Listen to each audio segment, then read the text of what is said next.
Hi, my name is Mei Lee. I'm second generation Korean American.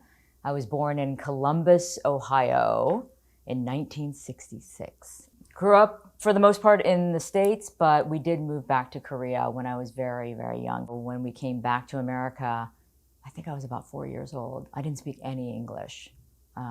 But that's how I started in this country. It was an experience growing up in Ohio as an Asian family in the 1970s. There was a lot of discrimination, there was a lot of racism, there was a lot of bullying. So it was challenging, but I like to say it built my character. As a young kid, you're different. You know, you're the outsider, you're the other. So, I think the natural tendency for any kid in that situation, you want to belong. You want to blend in, you want to assimilate. So, of course, I dreamed of having blonde hair and blue eyes, and I wanted my name to be Mary, right? So it's always trying to deny, my true identity because I knew I didn't belong. I knew I didn't fit in. So that was always this identity struggle, right? And a lot of us went through that. And there are kids who still go through that in this country, trying to realize who they are, but then struggling with, what they want to be and, how society looks at them. So back then in Ohio in the 1970s, you can imagine how much more difficult that was. That's the thing about race and the way race is viewed, right, versus anything else. There's nothing I can do about this color of my skin. There's nothing I can do about how I look and what my eyes look like or where my parents are from. So therefore, I think it's so strange when race is the first thing that people attack, when there's nothing I can do about it, but that's who I am. You either try to hide it and you try to deny it and you try to run away from it and somehow deal with it, or you finally embrace it. It took me a while to embrace it. It's kind of a process of reprogramming the way you look at the world and then the way you feel in your own skin. And that takes time. I will say, if I had to redo it again, I would do it the same way. A journalist needs to bring experience to the table, right? And a journalist has to be empathetic. And so when I deal with people and interview people and meet people, I can now bring my own experiences of racism and discrimination and being the other, and that's so much a part of a lot of people's stories. So I feel like that shaped me as a person, but also as a journalist. And I think because of the pain that I went through growing up with the discrimination, it actually made me more the person I am now because I seek a lot of justice. I want truth-telling. I want people who have no voice to be heard. And as a journalist, that's my job. Yeah, so I'm your typical story of the Asian kid who thought she was going to be a doctor. Now, there was a problem. I could not do science or math to save my life. I mean, I really almost failed chemistry, where I almost didn't graduate from high school because of chemistry. But because I was stubborn and thought I have to be a doctor because that's what I'm supposed to do. Even in college, I was declared pre-med. But then by sophomore year, I realized this is not for me. So what is for me? And I will tell you that it was a divine moment for me. I actually started praying. And I was asking God, I was like, I need help. What should I do? I need to know what I should do. What is my calling in life? And I swear to you, it was as if a voice said to me, you should be a broadcast journalist.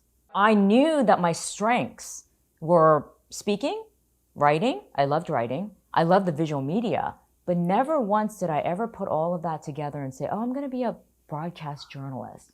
It was that clear and that divine.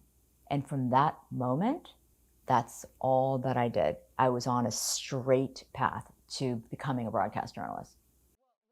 Even for me to just get on the air, like my first on-air job was next to impossible, because at the time it was the late 80s and it was the height of Japan bashing in the United States. There's a lot of anti-Japanese sentiment.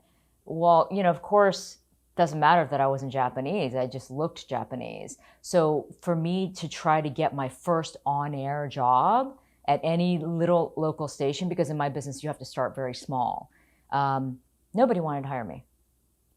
they wouldn't, of course, say that because that's the reason, but I knew. I sent out something like 60 resume tapes all over the country in the tiniest little markets and did not get one bite. Finally, though, I was given a chance by a station up in Redding, California. From that moment, I was like determined to make it. Yeah, there were rough times. And, at one point, my career took me back to Ohio, of all places. That was kind of coincidental. And even then, I ran into a lot of racists on the job who, said all the racist terms and go back to where you came from. That was very common, very, very common. So I was covering this protest outside a ZZ Top concert in Dayton, Ohio. Now, ZZ Top, for those of you who don't know, it's a kind of a hardcore sort of rock and roll band. You're going to have a certain crowd of people. So there was a protest of the beer delivery union. This particular beer was sponsoring the concert. So all these picketers were outside the concert. So I'm interviewing outside people who are going into the concert saying, oh, what do you think about this protest? So as we're interviewing, I hear this group of guys to the side, and they're saying, hey, Connie Chung, because I always got that, because Connie Chung was the only Asian anchor that people knew, because she was the only one. So I got that a lot. So I chose to ignore it. I kept on going. Then I hear the ching chong chong ching, right, which I also grew up with. And that's when I lost it. I drop my mic in the middle of this interview.